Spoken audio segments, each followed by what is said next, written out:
What's up, crossers? 네, 여러분 안녕하세요. 브리시TV의 김태훈입니다. 자, 지금 이 디지털 시대, 4차 산업혁명의 시대에 살고 있는데 책만 파시는 분들이 있어요. 책만 들이판다고 영어가 늘지 않습니다. 물론 뭐 간혹 엄청 잘 쓰인 책들이 있기는 해요. 습관 영어, 습관 영어.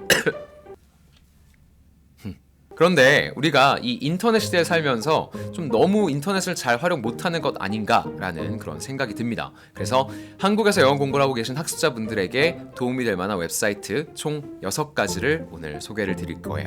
바로 한번 확인해 보시죠. 네, 첫 번째는 Macmillan Dictionary입니다. 자, Macmillan Dictionary는 어떤 게 장점이냐면 일단 뜻이 딱 필요한 것들만 담백하게 담겨 있어요. 그래서 뭐 딱 사전에 어떤 단어를 쳐봤는데 너무 막 뜻이 30가지, 40가지 이렇게 나오면 도대체 이 중에 무슨 뜻인지 내가 지금 찾아야 되는 게 좀 막막할 수 있잖아요. 그런 수고를 많이 덜어주고 가장 많이 쓰이는 것들 위주로 담백하게 담아놓은 그런 사전이에요. 그래서 저도 굉장히 많이 활용을 하고요. 많은 분들이 공부하실 때 네이버 영어 사전 이런 것들 활용을 하실 것 같아요. 물론 한국에 있는 인터넷 기반 사전 중에선 네이버 영한 사전이 제일 좋습니다. 그런데 역시 한계가 있어요. 영한이라는 것은 중간에서 번역자가 이제 개입을 한다라는 거기 때문에 유실되는 내용들이 많이 있어요. 뭐 일례로 doubt 같은 동사는 아닐 거라고 의심을 하다라는 그런 뜻이에요. 에이, 걔가 그럴 리 없어. 걔가 나한테 그럴 사람 아니야. 이런 뜻인데 네이버 영한 사전에 doubt을 쳐보면 의심하다 이렇게 나와요. 그러면 이제 학습자한테는 되게 헷갈리는 거죠. 이게 그 사람이 그랬을 거라고 의심을 한다는 건가? 이렇게 좀 딴 길로 셀 수가 있어요. 그래서 영영사전을 항상 확인을 하셔야 되는 거고, 그때 너무 많은 정의에 이렇게 막 눌려서 길을 잃지 않게 해주는 좋은 사전이 바로 Macmillan Dictionary입니다. Macmillan Dictionary 같은 경우는 발음을 영국식 발음을 공부할 것인지 미국식 발음을 공부할 것인지 이제 선택을 하게 되어 있는데요. 먼저 영국식 발음으로 기본 설정이 되어 있기 때문에 내가 만약에 난 미국식 액센트를 공부하고 싶다라고 한다면 오른쪽 상단에서 옵션 메뉴를 활성화시킬 수 있어요. 그러면 거기 들어가서 American Accent를 선택해 주시면 됩니다. 자, 제가 두 번째로 소개를 해드리고 싶은 웹사이트는 바로 Longman Dictionary예요. 자, Longman Dictionary는 어떤 게 좋냐면 Macmillan 같은 경우는 이렇게 깔끔하게 정리가 되어 있다는 장점이 있는데요. Longman Dictionary는 크게 두 가지 장점이 있어요. 자, Macmillan과 차별화되는 게 뭐냐면 거의 모든 단어에 예문이 다 있다라는 겁니다.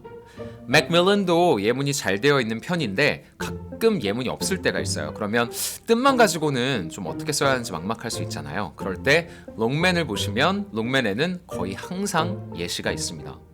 자, 또 한 가지 롱맨 사전이 가지고 있는 장점은요, 좀 학습자들을 굉장히 배려한 듯한 느낌이 많이 들어요. 뭐 예를 들어서 staff라고 하는 그런 단어가 있으면 이게 단순지 복순지, 사실 이런 것들은 뭐 원어민들이 헷갈릴 만한 그런 단어는 아니거든요. 그러니까 학습자들이 딱 봤을 때 뭔가 헷갈릴 만한 것들을 좀 가려운 곳 긁어주는 느낌? 그런 식으로 이렇게 부연 설명을 잘 해놨어요. 그래서 여러분들이 영어 학습하실 때 반드시 참조를 해보시기를 추천드리는 사전입니다. 자, 세 번째로 제가 소개해드리고 싶은 웹사이트는요, 이건 뭐 너무 유명해서 뭐 소개라고 하기도 뭐해요. Dictionary.com인데요. 자, Dictionary.com은 장점이 그냥 딱 하나예요. 정의가 웬만한 게 다 있다라는 거.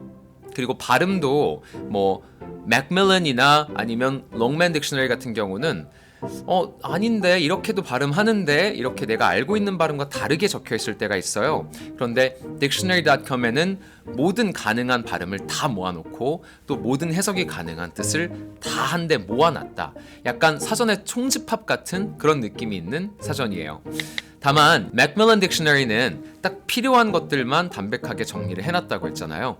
Dictionary.com은 모든 걸 다 가지고 있다는 게 장점이기도 하지만 동시에 단점이기도 해요. 그래서 좀 순서대로 본다면 제일 먼저 Macmillan을 보시고 그리고 롱맨으로 조금 더 학습을 해본 다음에 그래도 이 중에 내가 어떤 뜻인지 잘 모르겠다, 다른 뜻이 있는 거 아닌가, 또는 다른 발음이 있는 거 아닌가, 그럴 때 와서 한번 보실만 하고요.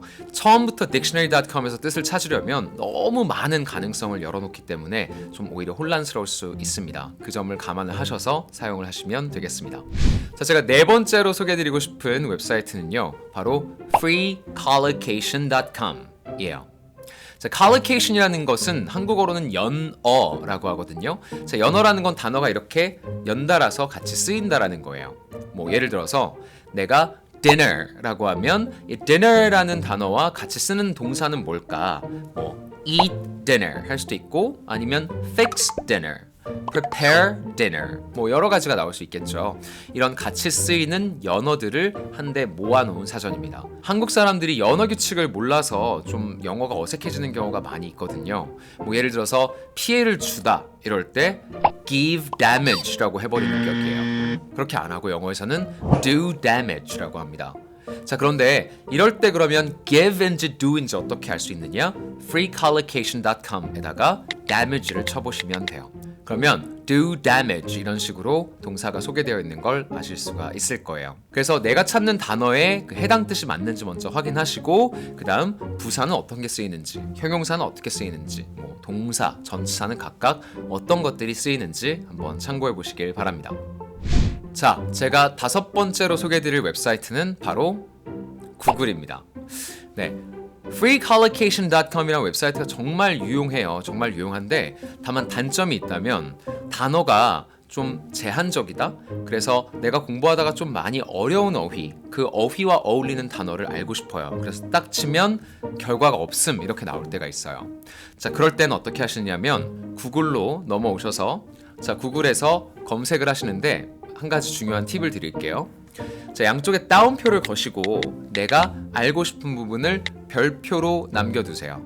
자, 그렇게 해서 검색을 하면 따옴표 안에 들어있는 나머지 요소들은 그대로 고정이 되고 이 별표만 계속 다른 것들이 잡히면서 검색이 됩니다. 그러면 뭐 예를 들어서 damage 앞에 to 별표 damage 이렇게 하면 to라는 건 제가 지금 투부정사의 to를 미리 그냥 넣어 놓은 거예요. 그럼 뒤에 동사가 자연스럽게 검색이 되겠죠. 그래서 to 별표 damage 이렇게 하면 to do damage 아까 전에 얘기했던 그리고 to cause damage 이런 것들이 검색이 될 거예요. 그러면 이 별표에 다양하게 잡히는 그런 검색 결과들을 가지고 이럴 때는 이런 단어를 같이 쓰는구나까지 알 수가 있는 거죠.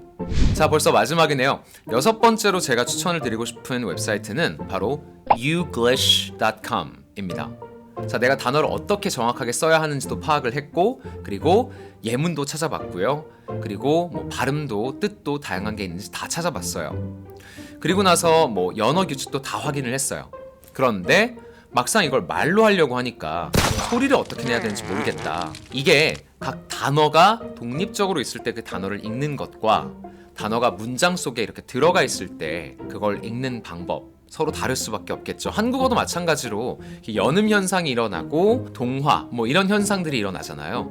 자, 그래서 이런 것들을 좀 미리 들어볼 필요가 있어요. 뭐 예를 들어서 나는 시골의라는 단어 이거를 rural 이걸 연습을 많이 했다고 치자고요. 근데 갑자기 이게 시골길, 시골에 있는 길 해서 rural road 이렇게 될 때는 난 발음을 못 하겠어. 그러면 이런 발음들을 들어보기 위해서 youglish에서 검색을 해보는 겁니다.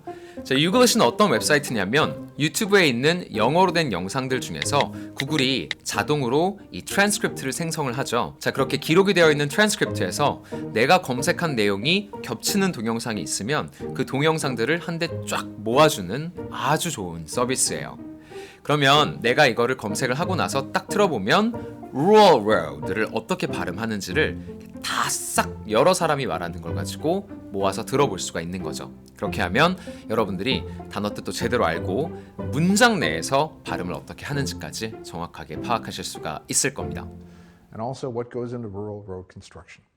자, 이렇게 해서 한국에서 공부하는 영어 학습자들이 반드시 알아야 하는 웹사이트 6가지 그리고 장단점과 사용법까지 안내를 드렸습니다.